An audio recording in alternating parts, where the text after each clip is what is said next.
তো সবাই কেমন আছেন? আশা করি সবাই ভালো আছেন। আলহামদুলিল্লাহ আমিও ভালো আছি। তো এগুলো হচ্ছে বাসি ভাত। তো ভাতগুলো যখন বাসি হয়ে গেছে তখন আর কি ভাতগুলো ফেলতে ইচ্ছে করেনি, তাই ভাবলাম যে ভাতগুলো শুকিয়ে এরকম ঝুড়ি বানিয়ে ফেলেছি। তো এটাকে দেখি ঝুড়ি বানিয়ে খাওয়া যায় কিনা, তাই এটাকে শুকালাম। সাইডে আবার আমি তেল গরম দিয়ে দিচ্ছি, দেখছি যে এটা হয় নাকি, ঝুড়ির মতো ফুলে নাকি, তো দেখি। আমিও ফার্স্ট টাইম ট্রাই করছি এটা। বাসি ভাত না ফেলে এভাবে কিন্তু আপনারা ঝুড়ি বানিয়েও খেতে পারেন। দেখেন কিভাবে সুন্দর করে ফুলছে, তার মানে আমার তেলটা গরম হয়ে গেছে। এখন আমি বেশিরভাগ ভাত দিয়ে দিলাম। ভাত ভাজা বলতে পারেন, ভাত ভাজা বা ঝুড়ি ভাজা এরকম কিছু। আমার কাছে খুবই ভালো লাগছে, দেখতেই পাচ্ছেন আপনারা।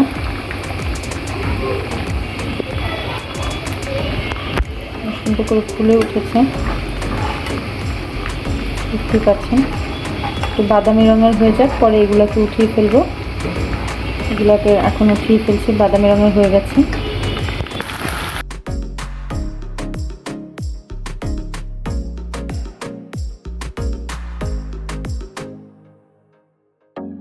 সবগুলো ভাজা শেষ, সবগুলো ঝুড়ি ভাজা শেষ।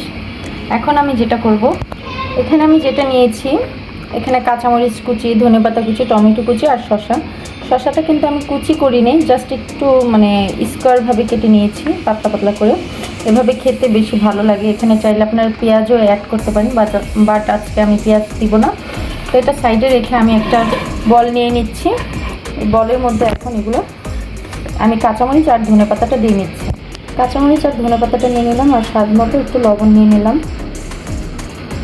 তারপর এটাকে ভালোভাবে মাখিয়ে নিচ্ছি।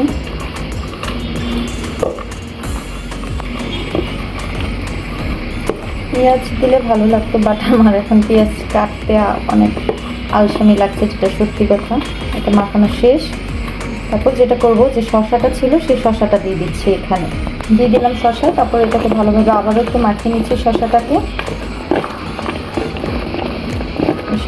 ভালোভাবে মাখিয়ে। তারপর যে টমেটোটা রেখেছি সেই টমেটোটা এখানে দিয়ে দিচ্ছি। সবগুলো টমেটো দিয়ে দিলাম। তারপর এটাকে আবারও একটু ভালোভাবে মেখে নিলাম। আমি দেখছিলাম একটু লবণ হয়েছে, কিন্তু শসাটা দিয়ে দেখি, লবণ হয়েছে, ঝাল হয়েছে। তো আরেকটা জিনিস দিতে ভুলে গিয়েছি, সেটা হচ্ছে এই যে লেবুটা কেটে রেখেছিলাম, সেই লেবুটা দিয়ে দিলাম। এটা আরও আগে দেওয়ার দরকার ছিল, বাট মনে ছিল না। যাই হোক, লেবুটাকে আবারও ভালো করে মেখে নিলাম। তারপর এখন আমি যেটা করব সেটা হচ্ছে, এই স্পেশাল বানানোর জন্য আমি একটু মিস্টার নুডলসের মশলাটা ব্যবহার করছি এখানে। এই সালাডটার মধ্যে আমি একটু হালকা নুডলসের মশলাটা দিয়ে দিলাম। তারপর এটাকে আবারও ভালোভাবে একটু মাখিয়ে নিলাম। ভাত ভাজাগুলো দিয়ে দিলাম সবগুলো। তারপর এটাকে আবারও ভালোভাবে মেখে নিচ্ছি।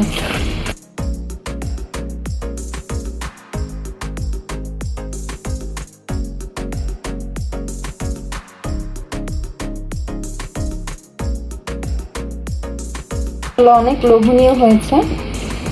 তারপর এখানে আমি আরেকটা জিনিস যেটা অ্যাড করব, সেটা হচ্ছে আমার সব থেকে ফেভারিট একটা জিনিস, যেটা দিলে এটার গ্রানে আপনার এটা খেতে ইচ্ছে করবে, সেটা হচ্ছে এই যে আমার বোম্বাই মরিচের যে রসুন আর বোম্বাই মরিচের আচারটা, সেই আচারটা একটু অ্যাড করে দিলাম।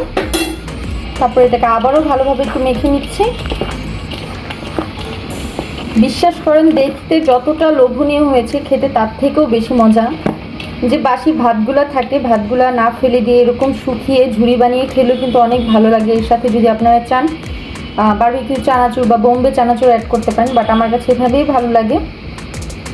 তো আপনাদের কাছে কেমন লেগেছে অবশ্যই কমেন্ট করে জানাবেন। তো যদি ভালো লেগে থাকে অবশ্যই চ্যানেলটা সাবস্ক্রাইব করবেন, একটা লাইক দিবেন, কমেন্ট করে জানাবেন। তো আজকের ভিডিও পর্যন্ত, আল্লাহ হাফেজ।